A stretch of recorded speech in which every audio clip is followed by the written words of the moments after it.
Hello and welcome to Indus News live from Islamabad. I am Muneeb Hamid with the news of this hour. Let's begin with the top stories first.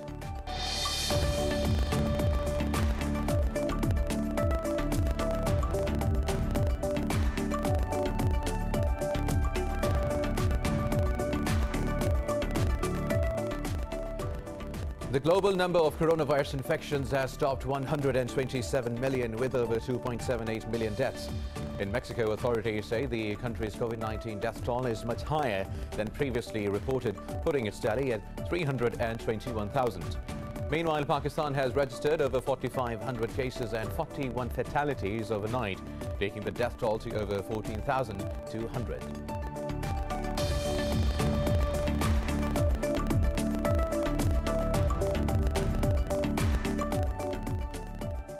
The European Union has threatened more sanctions on the perpetrators of violence in Myanmar.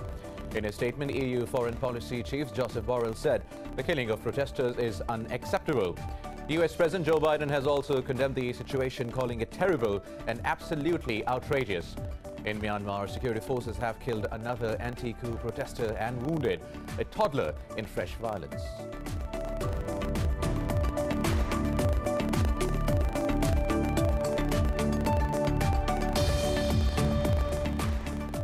Dozens of people have been killed in a militant attack on the northern Mozambique town of Palma. Military said hundreds of locals and foreigners have been rescued, while 7 killed as they attempted to flee the town. At least 2,600 people have been killed, while nearly 700,000 displaced in 3-year armed campaign in the region.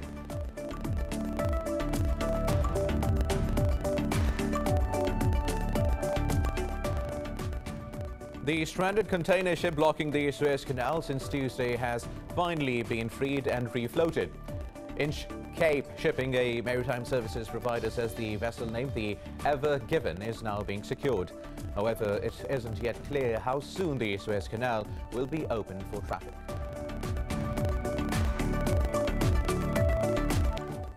Well, these were top stories. News in detail after a short break. Stay with us.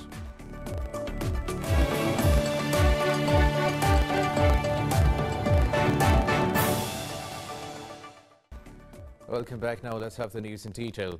The global number of coronavirus infections has topped 127 million with over 2.78 million deaths. In Mexico, authorities say the death toll is much higher than previously reported, putting its tally at 321,000. More details about coronavirus in this report. Disregard for precautions, the politicization of the pandemic, vaccine nationalism, and the continuous spawning of new variants has led the world into yet another wave of COVID-19. The UN has once again warned that the world faces intense problems of debt sustainability due to the crisis. Meanwhile, the US has suggested it will not take punitive action against China for its handling of the COVID-19 outbreak. In an interview, Secretary of State Antony Blinken said, Washington called for mitigating a future pandemic. Moreover, the variant first detected in Brazil is now threatening to send shockwaves across the globe. And the sanctions hit and cash-strapped Venezuela has proposed to pay for vaccines with oil. Petróleo por vacuna. Dedicate oil for vaccines. Venezuela has the oil vessels and has the customers who will buy our oil. And they would dedicate a part of its production to guarantee all the vaccines Venezuelans need. Oil for vaccines. We are ready and prepared for oil for vaccines, but we will not beg anyone. Venezuela does not kneel before anyone in this world. We have dignity and we have the resources. In Europe, the Czech Republic has identified a new strain of the virus. But authorities say this mutation is not more dangerous than the British or South African variants. In France, the number of COVID-19 patients in intensive care units has risen to a new high for this year. Elsewhere, Sweden says it won't be able to hit its target of inoculating all adults by 30th June due to delays in vaccine supplies. Meanwhile, Australia has announced a snap 3 lockdown in the northern city of Brisbane to stamp out an outbreak of the UK variant. But what this means for Greater Brisbane is that we will have to go into a 3-day lockdown. This is the UK strain. It is highly infectious. Now, we need to do this now to avoid a longer lockdown, and that lockdown will commence at 5 p.m. this afternoon. India has once again reported its highest single-day increase in COVID-19 cases since October, taking the tally to more than 12 million. The country has recorded 68,020 cases and 291 fatalities in the last 24 hours. Meanwhile, Pakistan has recorded 41 more deaths from COVID-19 in the past 24 hours. The Health Ministry says the death toll has risen to 14,256. The ministry reported more than 4,000 cases for the fourth consecutive day. More than 659,000 people have tested positive since the pandemic began, out of which over 598,000 people have recovered. Meanwhile, the most populous Punjab province will decide on further tightening restrictions in the provincial capital today. The meeting was called after Lahore reported more than 24% COVID positivity rate, the highest in the country. Now, the European Union has threatened more sanctions on the perpetrators of violence in Myanmar. In a statement, EU Foreign Policy Chief Joseph Borrell said the killing of protesters is unacceptable. Borrell said the bloc is making efforts to initiate a political process in the country riddled with violence. US President Joe Biden has also condemned the situation, calling it terrible and absolutely outrageous. In Myanmar, security forces have killed another anti-coup protester and wounded a toddler in fresh violence. Meanwhile, Thailand's Prime Minister Prayut Chan-o-cha says his government is preparing for a potential flood of refugees from Myanmar. Talking to media in Bangkok, Chan-o-cha said he does not want an exodus into Thailand, but he will not compromise on human rights. Moving on now, dozens of people have been killed in a militant attack on the northern Mozambique town of Palma. A spokesperson for the security forces says hundreds of locals and foreigners have been rescued. Militants launched the assault on Wednesday just as French oil company Total announced to resume work on the $60 billion gas project nearby. The attackers have also besieged a hotel in the town with many foreigners inside. Security officials say 7 people were killed while attempting to escape the hostage situation. At least 2,600 people have been killed, while nearly 700,000 displaced in the 3-year armed campaign in the region. Now, the stranded container ship blocking the Suez Canal since Tuesday has finally been freed and refloated. However, it isn't yet clear how soon the Suez Canal will be open for traffic. Inch Cape Shipping, a maritime services provider, says the vessel named the Ever Given is now being secured. The Suez Canal Authority says tugging operations to free the ship had resumed. The 400-meter-long cargo vessel ran aground on its way from China to the Netherlands last week. The blockage by the Ever Given created a 65-kilometer traffic jam of vessels. Head of the Suez Canal Authority, Osama Rabi, said 369 vessels are waiting to pass through. Now, Pakistan has reaffirmed support for the Riyadh's effort for peace in the region. Foreign Minister Shah Mahmood Qureshi was speaking to his Saudi counterpart Prince Faisal bin Farhan over the phone. The two foreign ministers expressed a commitment to bolster bilateral cooperation in all fields. Qureshi lauded Saudi Arabia's green initiative to tackle climate change and reduce carbon emissions. The foreign minister said Islamabad appreciates Riyadh's steps to resolve differences among the GCC countries. Meanwhile, Slovak Prime Minister Igor Matovic says he will step down and swap roles with Finance Minister Edward Heger. Matovic decided to leave office over the controversy surrounding a secret deal to buy 2 million jabs of Russia's Sputnik V vaccine. His decision to step down has been welcomed by the coalition parties as well as his opposition from the SAS party. At a press conference, Matovic said he had decided to drop all previous conditions for his resignation. Slovakia has received 200,000 doses of the Sputnik vaccines, but their administration is pending testing. It would be the second EU country after Hungary to vaccinate with a product not approved by the EU drug regulator, the EMA. Australia's Prime Minister Scott Morrison has reshuffled his cabinet amid growing public pressure and plummeting approval ratings.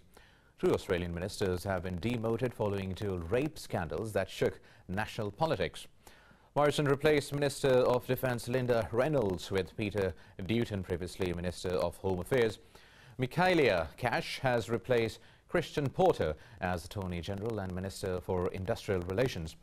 Meanwhile, many women took to the streets to call for gender equality and an end to sexual violence.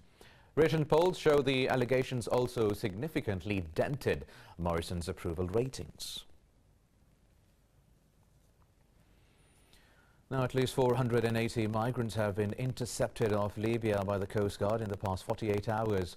The International Organization for Migration said they were attempting to cross the Mediterranean Sea to go to Europe. The IOM says they are among the 4,500 people brought back to Libya this year.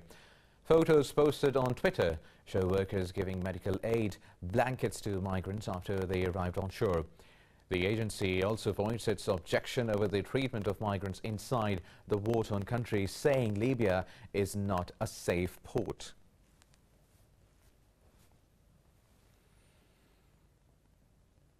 Jets and crew belonging to the Royal Saudi Air Force have arrived in Pakistan to participate in the Air Excellence Centre exercise. Saudi media reported that the Tornado combat aircraft will take part in the exercise along with air forces of the United States and Pakistan. The exercise is aimed at enhancing cooperation between Saudi Arabia and Pakistan. From Pakistan, F-17 and F-16 fighter aircraft will participate in the two-week-long drill. Moreover, Bahrain, Egypt and Jordanian air forces are invited as observers. Now moving to Lebanon, where hundreds of people demonstrated in Beirut against the deteriorating economic and living conditions. The protest was organized by the Lebanese Communist Party. Carrying banners, the protesters demanded better housing, education and healthcare services. They rallied outside the central bank and marched to the government palace amid tight security. Lebanon's problems were compounded after an explosion at the Beirut port last year. The economic fallout comes amid a continued failure to form a government since the resignation of Prime Minister Hassan Diab. Former Premier Saad Hariri was designated to form a new government, but he remains at odds with President Michel Aoun.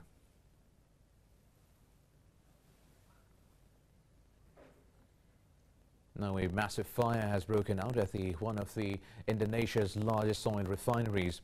At least 5 people were injured in the blaze in West Java province. The fire caused a large explosion, damaging houses nearby.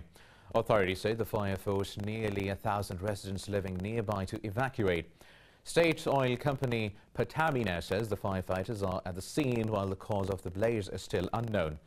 Officials said some people are also reported missing.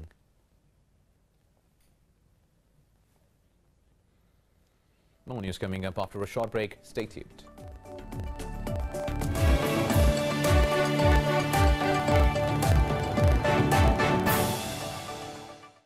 Now, welcome back. In France, thousands took to the streets of Paris demanding politicians to do more in the fight against climate change. French lawmakers will start examining a bill on climate change on Monday, but critics say the bill is not ambitious enough to limit the country's carbon emissions and meet the requirements set in the Paris Accord. The bill, called Climate and Resilience, aims to reduce carbon emissions by 40% by 2030. The draft law is the result of the work by 150 French citizens, which made propositions to fight global warming. Now, Venezuelans are fleeing to Colombia to escape clashes between the military and irregular armed groups. This report has details. Clashes between armed groups and the military have caused chaos in Venezuela. According to a Colombian official, as many as 4,000 have fled the country. Displaced Venezuelans say soldiers have resorted to killing civilians, among the other abuses. You are invaded by sadness when you realize that you cannot be at peace at your own home. It fills me with nostalgia and pain. It's not easy to get home, the one that you built with a lot of effort, and find it in a disaster. Venezuelan authorities say they are investigating accusations that members of its military committed abuses, including detaining and killing civilians. Resulta imperativo recordar. It is imperative to remind the international community that the before-mentioned groups have the sponsorship of the Colombian government and the Central Intelligence Agency, which is why their incursions into the Venezuelan geographic space should be considered as an aggression sponsored by Ivan Duque, since he provides logistical and financial support, creating a criminal corridor on the border with the advice of the Southern Command of the United States of America. Meanwhile, Colombian President Ivan Duque has accused Nicolas Maduro's government of sheltering FARC dissidents, but the accusations were denied by Caracas. Now, the ongoing China Fashion Week in Beijing features a number of talented young Chinese fashion designers. Their combination of modern and traditional outfits has brought a visual feast for the audience. The increasing role of women in the professional domain calls for the attires which suit a working environment while also fulfilling their fashion needs. Young Chinese designers have tried to cater these requirements at the ongoing annual Fashion Week in Beijing. A show displayed over 30 business outfits for women, depicting them as more capable, experienced and modern. Another collection by the designer Shai Yi depicted techniques and luminous colors to form a strong contrast. Her use of non-planar elements presented a sense of colorful dreamland. Western silhouette skills were also combined with traditional and original Chinese handicrafts at the show. The local handiworks such as doodling, tie-dyeing, knitting, tassels and doi shu were listed as intangible cultural heritage in over 50 outfits. The traditional Chinese heritage and craftsmanship will be further highlighted in the annual event, which runs up to 31st of March.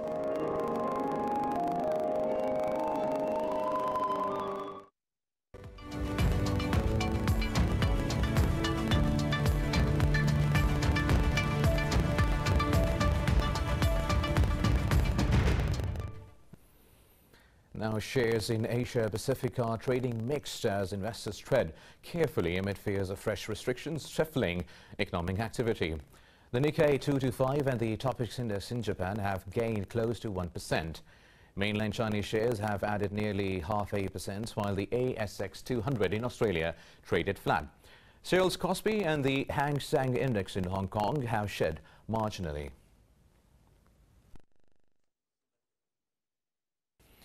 Now, in cricket, India beat England by 7 runs in a nail-biting contest in Pune to win the 3-match ODI series 2-1.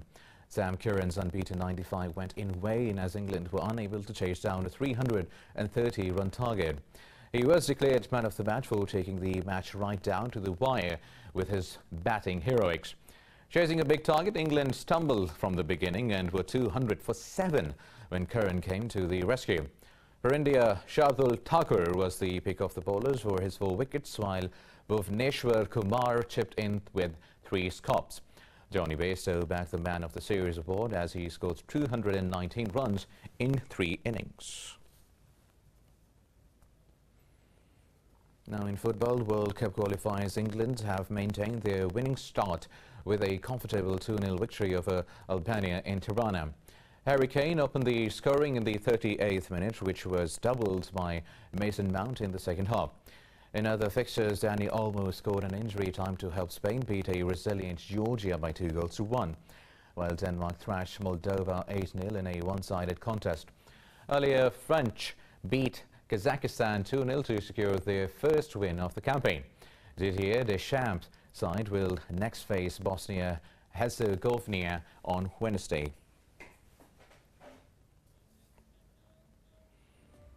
And with that, we come to the end of this news bulletin. For the latest updates, you can follow us on social media at Indus.News. Take care.